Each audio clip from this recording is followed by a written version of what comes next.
ఒడిశా తీరంలోని భారీ నౌకా ప్రమాదం చోటు చేసుకుంది. పనామాకు చెందిన ఎంవి ఓషియన్ విన్నర్ రవాణా నౌక తీరానికి సుమారు 240 నాటికల మైళ్ళ దూరంలో ప్రమాదవశాత్తు మునిగిపోయింది. దాదాపు 1700 టన్నుల ఐరన్ ఓర్తో ఆగస్టు 20 రాత్రి 10 గంటల 30 నిమిషాలకు పారాదీప్ నుంచి సింగపూర్కు బయలుదేరిన ఈ నౌకతో నిన్న 22 ఉదయం 11 గంటల 48 నిమిషాల తర్వాత సంబంధాలు తెగిపోయాయి. తాము ప్రమాదంలో చిక్కుకున్నట్లు నౌకా సిబ్బంది చివరిగా సమాచారం ఇచ్చారు.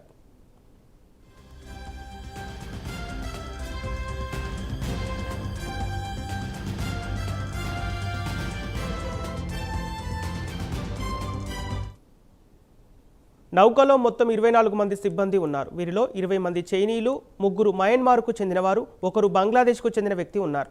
ప్రమాద సమాచారం అందుకున్న Indian coast guard, Indian navy బృందాలు వెంటనే సహాయక చర్యలు ముమ్మరం చేశాయి. ఇప్పటి వరకు 2 కాపాడినట్లు సమాచారం అందుతోంది.